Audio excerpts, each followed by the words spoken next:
तो finally final year के results out हो चुके और मार्केट में जितने सारे लोग अपने आगे ईआर लगाना चाहते थे वो अब ऑफिशियली ईआर लगा सकते हो। तो भाई साहब आप सभी को बहुत बहुत शुभकामनाएं, आपका इंजीनियरिंग अब फाइनली खत्म हो चुका। अब रिजल्ट्स के भी बहुत सारे फोन आए जिनमें बहुत लोगों को बहुत अच्छे मार्क्स आए, कुछ लोग डिसअपॉइंटेड है, कुछ लोगों का यार सीजीपीए नहीं दिखाई दे रहा है, कुछ लोगों के रिजल्ट्स नॉट फाउंड है। अब ये जो ग्लिचेस है ना, ये आपके लिए तो नए हैं नहीं, आपने 4 साल पुणे यूनिवर्सिटी में निकाले हुए, तो आपको पता है कि भाई यूनिवर्सिटी की वेबसाइट चलती कैसे है ना। आज बहुत इंपॉर्टेंट टॉपिक के ऊपर हम लोग बात करने वाले हैं जो कि आपके करियर से रिलेटेड रहेगा थरली। भाई अब इंजीनियरिंग तो खत्म हो चुका है, अब आगे बहुत सारे ऐसे सवाल है आपकी जिंदगी का। ये एक ऐसा मोड है जहां पे सबसे ज्यादा डिलेमा आपके दिमाग में रहेगा कि मैं आगे लाइफ में क्या करूं। अब इंजीनियरिंग जैसे ही कंप्लीट हो चुका है आपका, हमें पता है कि हमारे पास अब दो तरीके के लोग रहेंगे, एक जो कि already via college campus place हो चुके हैं और दूसरे जिनकी अब तक प्लेसमेंट नहीं हुई है। पहले बात करते हैं जो लोग ऑलरेडी प्लेस हो चुके हैं उनके बारे में। बहुत इंपॉर्टेंट चीज है दोस्तों, beggars can not be choosers. अब आप वाया कॉलेज अगर ऑलरेडी प्लेस हो चुके हो तो जिस भी कंपनी में आप प्लेस हो चुके हो वहां से आपका ऑफर लेटर आया होगा। अब there is a difference between offer letter and joining letter. तो सबसे पहले तो आप ये इंक्वायरी करो, ये जो कंपनी जहां पे आप प्लेस हो चुके हो उनका ऑफर लेटर आने के बाद ज्वाइनिंग लेटर कितने दिनों में आता है, किस किस फेज में आना शुरू होता है। मैंने ऐसे बहुत सारे एग्जांपल्स देखे हुए बच्चों के जहां पे उनको ऑफर लेटर जरूर आया है लेकिन उनको साल साल भर ज्वाइनिंग लेटर नहीं आया है। अब ऐसे सिनारियों में ये जो खुशी है वो बहुत देर तक खुशी नहीं रहती है, क्योंकि आप ऑफर तो मिल चुकी है लेकिन ज्वाइनिंग लेटर आने में बहुत तकलीफ होती है। उसके साथ साथ आपका किस तरीके का रोल होने वाला है, आप कौन से प्लेटफॉर्म पे काम करने वाले हो, इसका पूरा मुआयना आपको करना पड़ेगा। और इसके लिए आप क्या कर सकते हो यार, एक तो आप गूगल पे सारी चीजें देख सकते हो, सर्च कर सकते हो। दूसरी चीज आप सीनियर्स से बात कर सकते हो, या फिर उस कंपनी में अगर कोई प्लेस हो चुका, आजकल लिंक्डइन है यार, आप किसी से भी कनेक्ट हो सकते हो। तो अगर आपने सही से बात करी, सही लोगों से बात करी, तो आपको समझ में आएगा जो डिसीजन आपने लिया है वो करेक्ट है या फिर नहीं। अब मीन वाइल सर जो समय बचा है वहां पे मैं क्या करूं यार, बहुत सारे ऐसे सर्टिफाइड कोर्सेस है वो आप करने की कोशिश करो ताकि आपका रिज्यूमी, आपका सीवी जो है वो स्ट्रांग हो, जिस हिसाब से आगे जाके जब हमारे पास स्विच करने की कोई नौबत आए तो इन दैट केस हम लोग ऑलरेडी प्रिपेयर्ड रहें।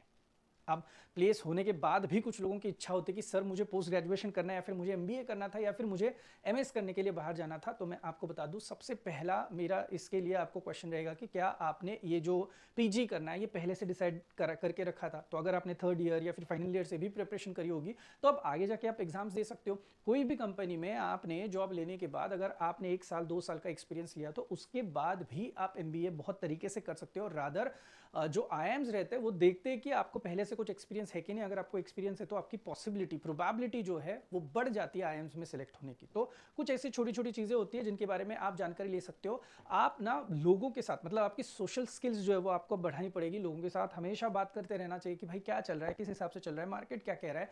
ये चीजें आपके दिमाग में रहेगी तो आपको आगे जाके इस केस में फायदा हो सकता है। अब बात करते हैं ऐसे बच्चों की जो कि अब तक वाया कॉलेज कैंपस प्लेस नहीं हो चुके। अब मैं समझ सकता हूँ यार, 4 साल पहले जब आप एंटर किए थे आपके कॉलेज कैंपस में एक फ्लेक्स देख के कि हमारे इतने इतने परसेंट बच्चे जो है वो ऑलरेडी प्लेस्ड है, और उसके बाद आपने फीस भर के एडमिशन ली थी, भाई वो 4 साल के बाद भी अगर आपकी प्लेसमेंट नहीं हुई है तो आई एम श्योर आपको दुख दर्द होना जायज है। अब इसमें कॉलेज का जितना हाथ है उतना आपका भी हाथ है। कहीं आपके मार्क्स तो कम नहीं आए, कहीं आपका लाइफ बैकलॉग तो नहीं था, कहीं आपके बैकलॉग्स बहुत ज़्यादा लगे इसलिए आपका ईयर डाउन तो नहीं हुआ था। तो चलो बाकी सारी चीज़ें हम लोग बाजू में रख के बात करते हैं कि अभी सर फिलहाल हम लोग क्या करें।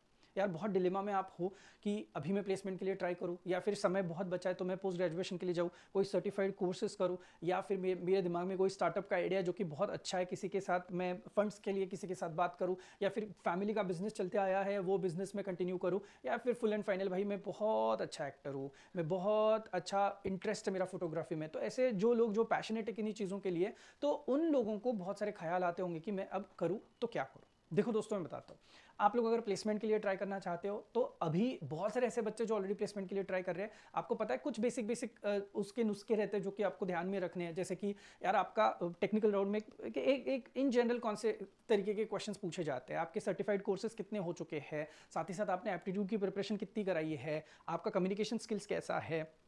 इन 4-5 चीज़ों पे आपको काम करते करते करते आगे जाना है। और मैं तो कह रहा हूँ अगर आपको समय मिल रहा है तो आप कहीं ना कहीं पार्ट टाइम जॉब देखो। अब ज़रूरी नहीं है, देखो मैं तो हमेशा कहता हूँ कि इंजीनियर्स कुछ भी कर सकते हैं। अगर आपको रिसेप्शनिस्ट वाला भी काम मिले ना तो भी आप कर लो, कोई प्रॉब्लम नहीं है। आपको बैकएंड के लिए भी कुछ काम करना है, बैकएंड में कुछ काम मिल रहा है तो वो करो, किसी को एडिटिंग करना है एडिटिंग करो, किसी को कुछ अलग करना है करो। लेकिन अगर आपके पास समय है तो आप कुछ ना कुछ पार्ट टाइम काम करना जरूर शुरू करो, साथ ही साथ अपनी पढ़ाई भी कंटिन्यू रखो, ताकि प्लेसमेंट के लिए आपको वो सारी चीज़ें मददगार साबित हो। अब ऐसा भी हो सकता है कि इतना सर ट्राई कर रहा हूँ लेकिन फिर भी मैं प्लेस नहीं हो पा रहा हूँ, तो भाई आप कुछ और ऑप्शंस निकालो। मतलब कभी कभी हम लोगों के एक्सपेक्टेशंस बहुत ज़्यादा रहते हैं, और मैं हमेशा यही कहता हूँ कि beggars can not be choosers, right. तो हमें सही वक्त का इंतजार करना पड़ेगा और तब तक मेहनत बहुत करनी पड़ेगी, तभी जाके ये चीज़ें आपकी लाइनअप में आएगी। पोस्ट ग्रेजुएशन के लिए जिनको जाना है, अभी जिनका प्लेसमेंट नहीं हुआ है, वो लोग एक बार सोच लो कि क्या सच में आपको पोस्ट ग्रेजुएशन करना था, या फिर जस्ट बिकॉज आपका प्लेसमेंट नहीं हुआ है इसलिए आपको पोस्ट ग्रेजुएशन करना है। तो इसका आपको वापस एक दो बार ख्याल रखना पड़ेगा, सीनियर से बात करनी पड़ेगी कि क्या मैं सही डिसीजन ले रहा हूँ ये सारी चीज़ें करके, राइट। सेकेंड चीज़ जो है कि मैं हमेशा ये कहता हूँ कि करना है आपको पीजी, तो भाई आपने थर्ड ईयर से प्रिपरेशन करना चाहिए था, फाइनल ईयर से प्रिपरेशन करना चाहिए था, बहुत सारे एंट्रेंस एग्जाम्स हैं उनके ऊपर काम करना चाहिए था।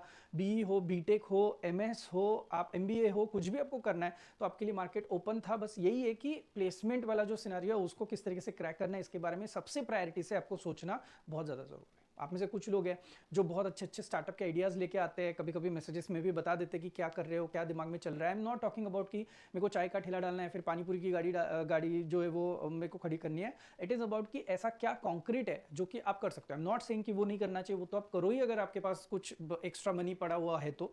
लेकिन अभी के टाइम पे इट इज़ इंपॉर्टेंट कि आप एक सॉलिड बेस के ऊपर आपका करियर सेट करो, है ना। आगे जाके आप प्लेस हो जाओगे, फिर आपके पास स्विच का ऑप्शन आएगा, फिर आप और पढ़ाई करनी पड़ेगी। ये तो भाई पार्ट एंड पार्सल है, ये चलते रहेगा। इट इज जस्ट दैट कि अभी फिलहाल थोड़ा सा शांत हो जाओ, खुद को टाइम दो। सोशल स्किल्स जैसे मैंने बताया कि आपको तो बहुत बढ़ाना ज़रूरी है, क्योंकि जितना आप लोगों से बातें करोगे, सीनियर से बातें करोगे, आपके कलीग से बातें करोगे, जिनका प्लेसमेंट हुआ है ऐसे बच्चों से बातें करोगे, जो सीनियर्स है आपके उनसे बातें करोगे, उतना ज़्यादा आपके लिए ये सारी चीज़ें फ़ायदेमंद साबित हो सकती है। देखो यार, मेरा काम है आपको बताना कि यार मैं भी इन सारी फेजेस से गुजर चुका हूँ। जैसे ही हम लोगों की तो प्लेसमेंट चलो लग चुकी थी, लेकिन करियर में ऐसा था कि यार मैं जॉब नहीं कर सकता। तो अगर मैं जॉब नहीं कर सकता हूँ, ये अगर मुझे पता है अंदर से एकदम ठा करके पता है ना, तो आप ज़रूर आगे कुछ ना कुछ वे आउट निकाल सकते हो। जैसे मैंने टीचिंग फील्ड में जाना ये मैंने सोच लिया और उसके हिसाब से मैंने अपना काम शुरू किया। तब तो इतना सोशल मीडिया एक्टिव भी नहीं था, अब तो सोशल मीडिया एक्टिव है, आप बहुत क्रिएटिवली बहुत सारी चीज़ें लोगों तक बहुत अच्छे से पहुँचा सकते हो।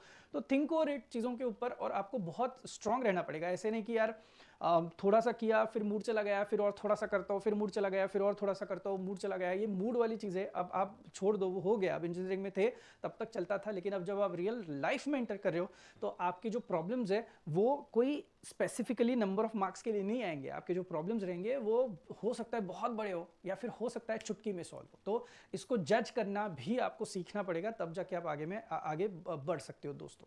चलिए, बहुत हो गया, मैंने बहुत ज्ञान दे दिया आपको। होपफुली जो मेरा इंटेंशन है, इंटेंट आपको समझ में आया होगा। आप सभी को ऑल द बेस्ट, और प्लेसमेंट्स के लिए अच्छे से प्रिपरेशन करना। कमेंट सेक्शन में आपको ओवरऑल क्या लगा इस वीडियो के बारे में, और आपका क्या फिलहाल लाइफ में आपके चल रहा है ये आप मुझे बता सकते हो। मिलते हैं नेक्स्ट वीडियो के लिए, तब तक के लिए थैंक यू सो मच।